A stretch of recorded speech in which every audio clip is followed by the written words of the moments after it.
kabar semuanya? Semoga kalian semua sehat. Kali ini si Bray akan menceritakan sebuah film berjudul Bagi Dua, yang mana ada seorang perwira dengan banyak medali penghargaan menuntut balas terhadap orang-orang yang telah melukai mantan pacarnya. Mantan lo padahal. Dan kalian akan disajikan dengan adegan-adegan yang sangat membrutalkan. Bagaimana alur ceritanya? Mari kita saksikan sampai selesai.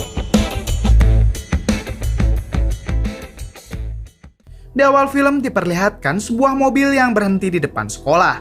Namun tiba-tiba dari belakang ada sekelompok orang bertopeng menghampiri dan menghajar orang yang ada di dalam mobil. Orang tersebut bernama Niha.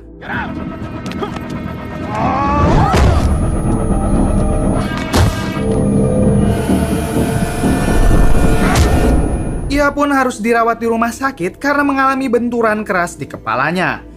Singkat cerita, 2 bulan berlalu dan Neha mulai kembali sadar. Terlihat ia sangat depresi dan menghampiri guru spiritualnya. Di sana Neha curhat kepada gurunya kenapa orang-orang sekarang menjauhinya dan tak ada yang mau mempercayainya lagi.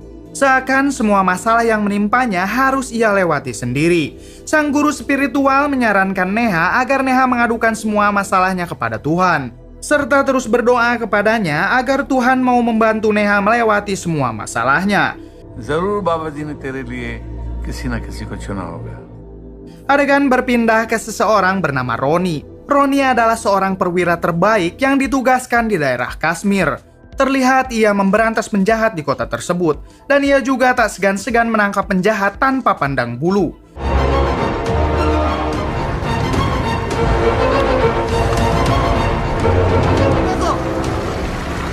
Suatu hari ia mendapat pesan dari mantan pacarnya kalau si mantan sekarang sedang mendapat sebuah masalah dan ia meminta tolong kepada Roni untuk membantunya.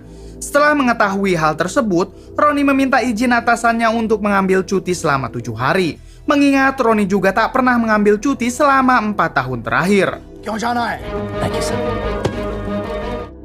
Saat Roni dalam perjalanan, ia mengingat 4 tahun sebelumnya saat ia duduk di bangku sekolah. Ternyata waktu itu ia menyukai seorang perempuan bernama Neha. Namun karena kelakuan Roni yang tengil di depan ayah Neha, si ayah menyuruh Neha untuk menjauhi Roni. Stay away from these types. Ternyata Neha tak pernah memperdulikan perkataan ayahnya itu dan tetap menjalin hubungan dengan Roni. Setiap pulang kuliah, ia selalu menghabiskan waktu bersama. Suatu hari Roni berjanji kepada Neha, apapun masalah Neha yang dihadapi suatu hari nanti, Roni akan membantu Neha bagaimanapun caranya. Roni dan Neha sempat menikah tanpa sepengetahuan sang ayah, hingga ayahnya mengetahui hal itu dan ia sangat tidak merestui hal tersebut. Adegan kembali ke masa kini, Roni datang ke sebuah kafe untuk menemui mantannya yaitu Neha. Ternyata mereka sudah 4 tahun tidak pernah bertemu lagi. Di sana Neha mengatakan kalau sekarang Neha sudah punya anak dan suami. Lalu Neha bercerita suatu hari ia sedang mengantarkan anaknya ke sekolah. Ia didatangi 2 orang pria bertopeng yang menghajar Neha, lalu menculik anaknya yang bernama Ria. Dan sekarang Neha meminta tolong kepada Roni untuk menyelamatkan Ria anaknya. Karena cuma Roni satu-satunya harapan Neha untuk menemukan kembali anaknya. Dan Neha juga menagih janji Roni yang dulu akan membantu kapanpun Neha membutuhkan. Diketahui ayah Neha juga sekarang sudah meninggal. Please help me. I need your help.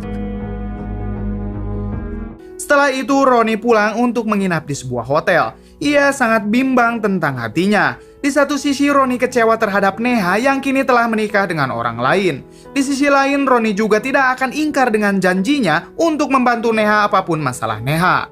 Esok harinya Roni yang membutuhkan kendaraan, ia datang ke sebuah showroom untuk membeli mobil. Pemilik showroom tersebut bernama Usman dan mereka pun berkenalan. Usman sangat menghormati dan mengagumi Roni karena Roni seorang tentara. Karena Usman berpikir seorang tentara adalah seseorang yang mulia yang mau menghabiskan hidupnya untuk menjaga negara. Singkat cerita, Neha dan Roni bertemu kembali. Neha menaruh harapan kepada Roni untuk bisa menemukan anaknya kembali. Neha mengatakan kalau ia juga sudah melapor polisi, namun para polisi itu sudah 2 bulan belum juga menemukan petunjuk apapun tentang Ria anaknya. Sementara suami Neha yang bernama Sekhar, ia sudah sangat pusing karena Neha terus saja menanyakan anaknya. Roni yang penasaran, ia meminta Neha untuk kembali datang ke kantor polisi. Neha मैं उनसे बात कर सकता हूँ। Di sana mereka bertemu dengan inspektur polisi bernama Separ. Neha bertanya kepada Separ bagaimana kasus kelanjutan penculikan anaknya. Namun Separ mengatakan kalau polisi akan menutup kasusnya karena sudah 2 bulan ini polisi tak menemukan petunjuk apapun. Separ menyarankan Neha untuk mengikhlaskan saja anaknya dan membuat anak baru sambil menggoda Neha. Roni yang melihat itu tentu tak terima dan menghajar Separ serta para polisi yang ada di sana.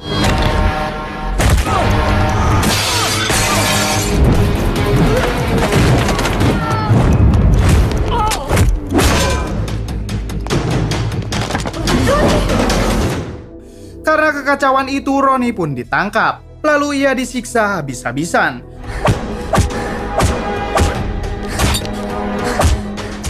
Sementara Neha disuruh untuk pulang karena Roni akan ditahan beberapa hari. Namun para polisi yang melihat identitas Roni sebagai seorang perwira, mereka pun langsung menghentikan penyiksaannya. Namun pada saat itu datang juga seorang komisaris polisi bernama DIG. DIG yang mengetahui kekacauan itu, ia bertemu dengan Roni. Di sana DIG menasihati Roni agar Roni lebih menghargai polisi walaupun Roni seorang perwira. DIG mengingatkan kalau polisi dan tentara harus sama-sama menjaga kedaulatan negara serta saling menghormati.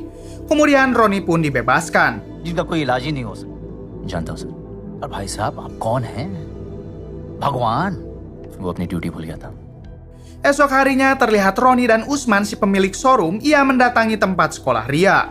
Di sana Roni bertemu dengan kepala sekolah untuk menanyakan apa yang diketahui tentang menghilangnya Ria.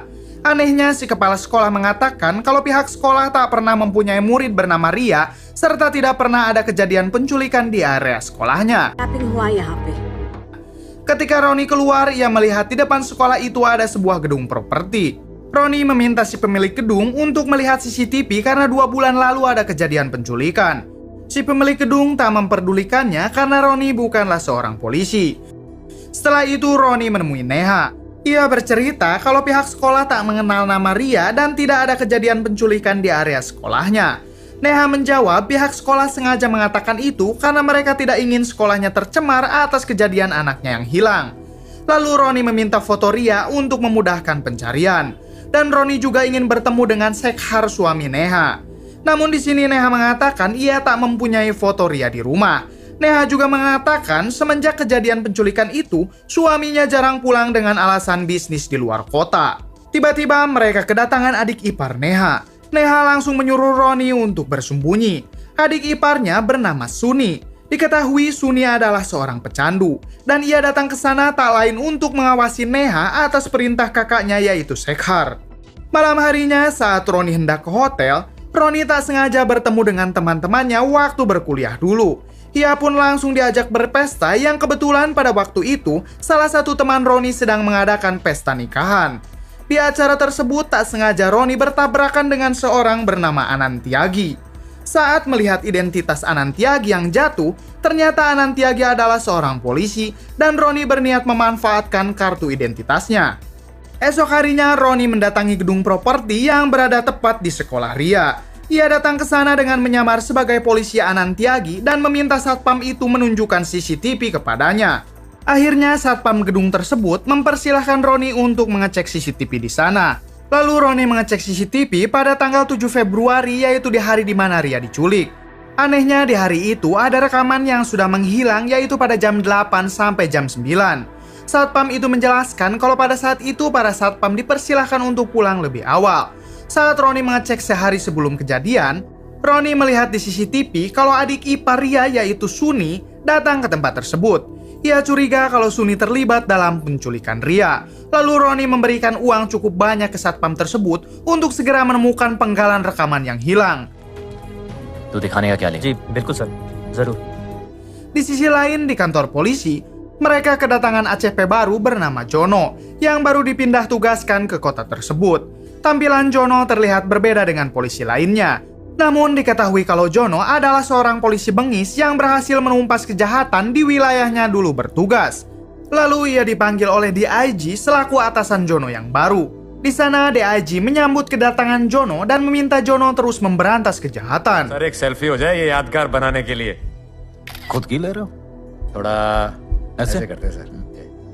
Kembali ke Roni, Terlihat ia sedang membuntuti Suni dan anak buahnya. Roni sangat kaget ketika Usman si pemilik showroom ada di sana.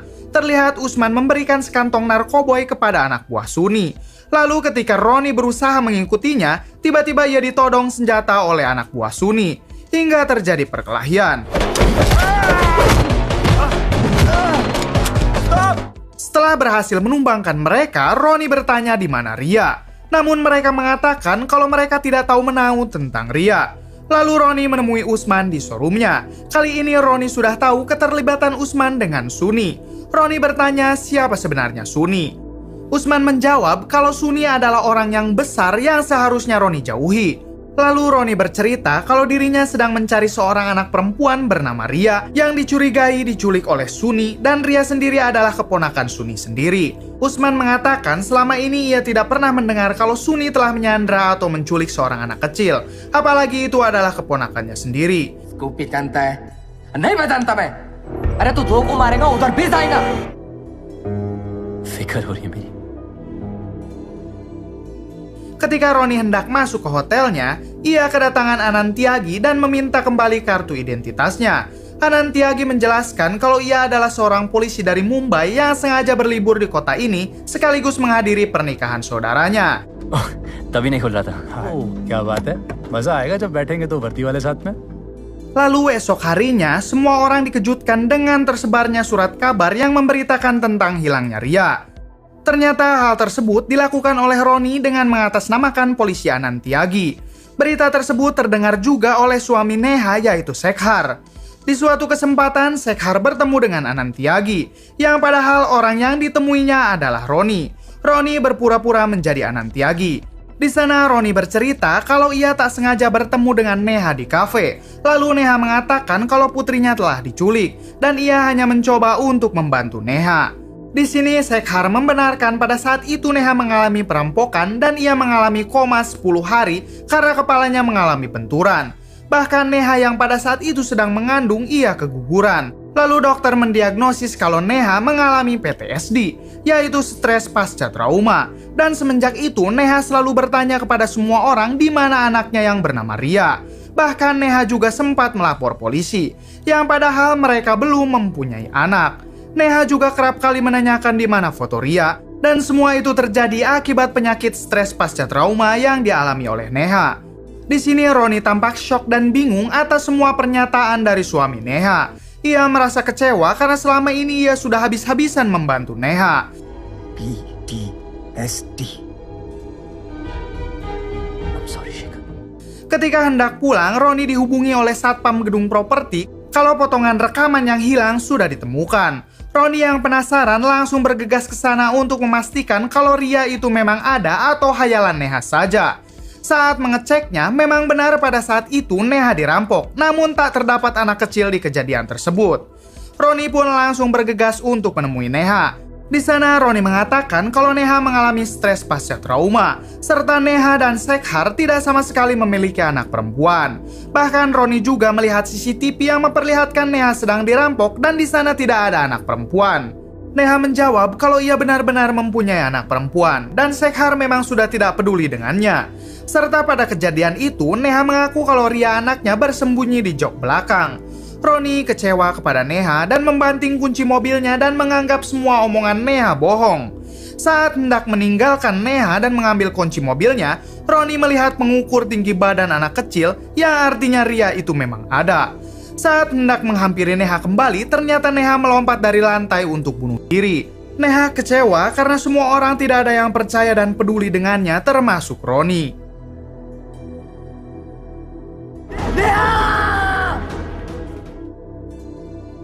Akhirnya Roni pun pulang dengan rasa bersalah karena tidak mempercayai Neha.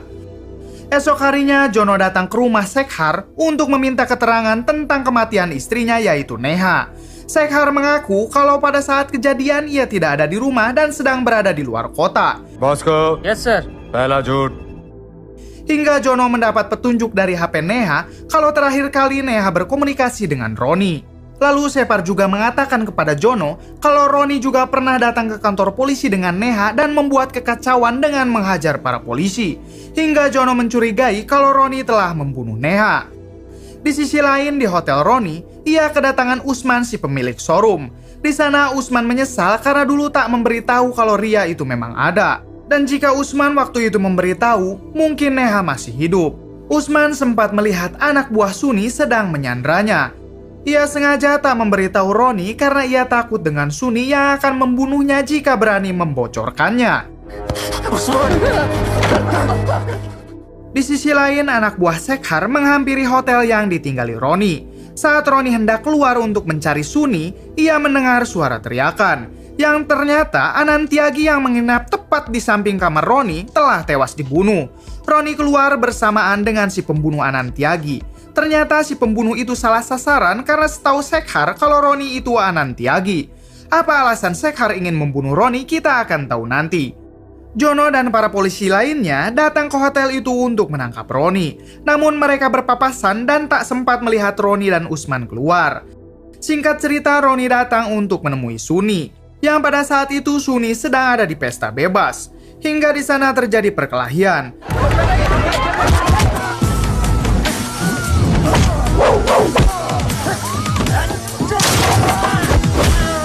Ketika Roni melihat Suni kabur, ia berusaha untuk mengejarnya. Saling kejar-kejaran pun terjadi.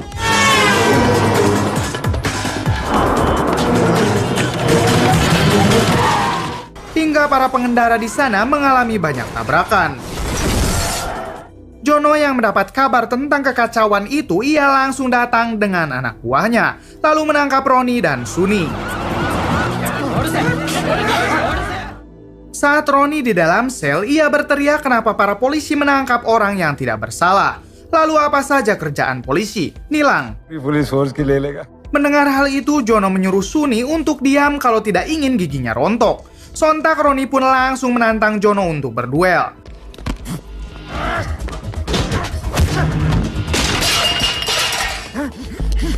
Saat mereka berduel, DIG datang dan menghentikan mereka. Lalu Roni mengatakan kalau dalang penculikan itu adalah Suni dan Roni mempunyai buktinya. जज्बाती हो रहे हो, सबूत है. Singkat cerita, mereka dipertemukan dengan Usman. Usman mengatakan kalau dalang penculikan itu adalah Suni dan ia melihatnya langsung. Dan Usman akan menjadi saksi di pengadilan nanti dengan semua risiko yang akan ia terima. Lalu DIG mendatangi sel Suni dan menginterogasinya. Namun karena Suni terus menjelekkan kepolisian, Jono tak terima dan langsung menodongkan pistol ke arah Suni. DIG berusaha menenangkan mereka. Namun ternyata Suni mengambil pistol DIG dan menodongkannya, hingga mengharuskan DIG menembak mati Suni karena sudah sangat membahayakan. Di sini Roni kecewa karena hanya Suni yang dapat menuntun dirinya untuk menemukan Ria. Lalu di suatu kesempatan, DIG menasehati Roni untuk tetap bersabar dari semua masalah yang menghampirinya. Di sini DIG paham betul perasaan Roni, mengingat ia juga pernah mengalami hal yang sama, yaitu istri dan anaknya DIG yang masih kecil harus tewas dalam suatu kecelakaan. Lalu DIG mendapatkan telepon, hingga ia mengatakan kepada si penelepon kalau ia telah mengirim fotonya. हम शादी करने वाले थे. शेखर क्या किया? Di sisi lain, di showroom milik Usman didatangi pembunuh bayaran yang dikirim oleh Sekhar. Ia dihajar habis-habisan. Sementara Roni meminta bantuan kepada DIG untuk segera memecahkan kasus penculikan ini, dan Roni juga curiga kalau Sekhar terlibat dalam kasus ini. DIG mengatakan ia tidak bisa menangkap seseorang tanpa bukti, apalagi tuduhan itu mengarah ke ayah Ria sendiri. Setelah itu, Roni menghampiri showroom milik Usman dan terkejut melihat Usman yang sedang terkapar. Saat hendak menolong Usman, Roni diserang oleh anak buah Sekhar.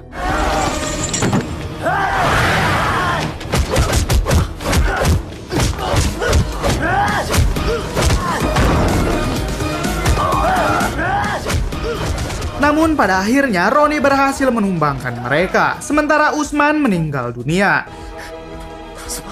Lalu tak sengaja Roni menemukan ponsel milik anak buah Sekhar. Saat dicek, ternyata DIG terlibat atas kasus penculikan itu. Si pembunuh bayaran itu yang masih sekarat mengatakan kalau sekarang DIG sudah pulang ke rumahnya. Dan rumah DIG ada di tengah hutan. Namun Roni tidak akan sanggup ke sana mengingat rumahnya dijaga oleh puluhan tentara bayaran. Anjuna border के पीछे. Tak pikir panjang, Roni pun langsung bergegas ke rumah DIG dengan semua dendamnya. Ia sempat dihadang beberapa penjaga termasuk Shepard. Namun Roni berhasil lolos dan membanting Shepard hingga tewas.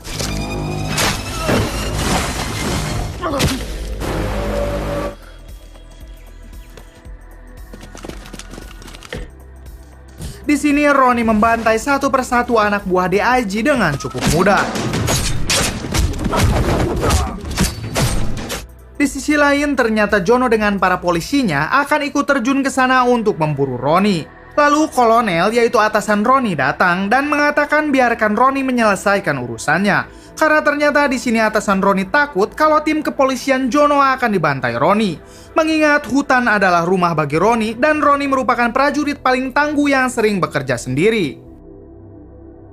आप किसी गलतफहमी का शिकार हो गए officer.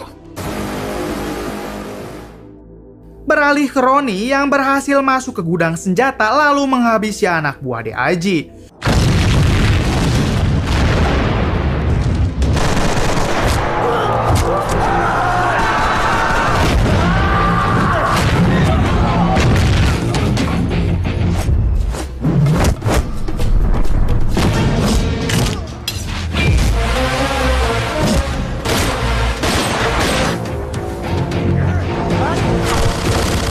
Meskipun dijaga banyak orang, Roni berhasil menumbangkan mereka. Karena mulai kewalahan, DIG memerintahkan untuk mengeluarkan helikopter tempur.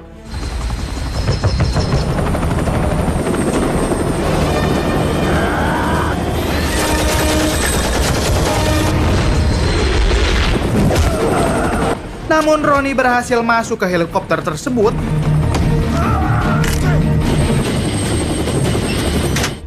Singkat cerita, Roni sudah berhasil masuk ke rumah DIG, lalu membantai para penjaga di sana.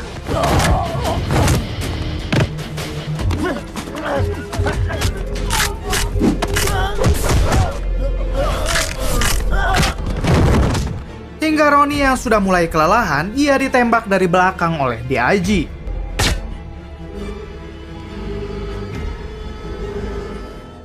Lalu Roni yang sudah tidak berdaya, DIG mulai menceritakan semuanya. Kalau ia adalah seorang gembong yang bersembunyi di balik seragam kepolisian karena gaji di kepolisian tak cukup untuk menghidupi dirinya. DIG juga mengatakan kalau Ria masih hidup. Dan DIG juga sudah lama berbisnis dengan Shekhar.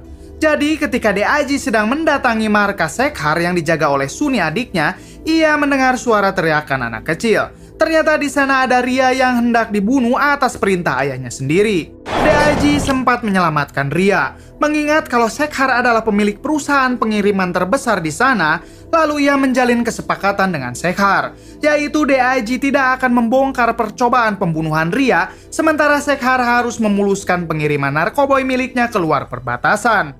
Untuk memuluskan kesepakatan itu, Shekhar menyogok dokter untuk membuat surat keterangan kalau Neha gila. Lalu Shekhar juga telah membakar semua kenangan dan foto miliknya, serta membayar pihak sekolah untuk tutup mulut tentang kejadian penculikan itu. Mendengar kekejaman mereka semua, Roni langsung mencekik dan menghajar DIG.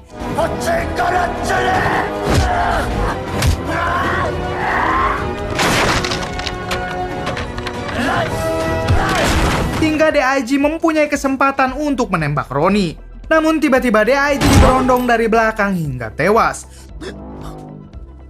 Ternyata orang yang memberondong tembakan itu adalah Jono. Jono mendengar semua percakapan Roni dan DIG. Lalu terlihat Ria turun dari tangga.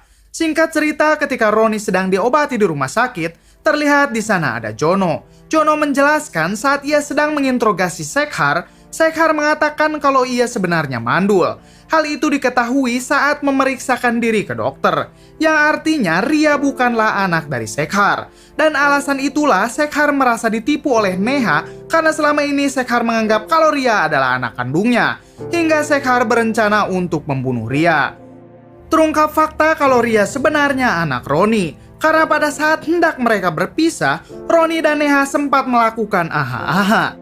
Lalu Roni pun menghampiri Ria. Ia berjanji kepada dirinya sendiri akan menjaga Ria yang tak lain adalah anak kandungnya sendiri. Saat Roni berada di dekat Ria, ia merasakan kehadiran Neha.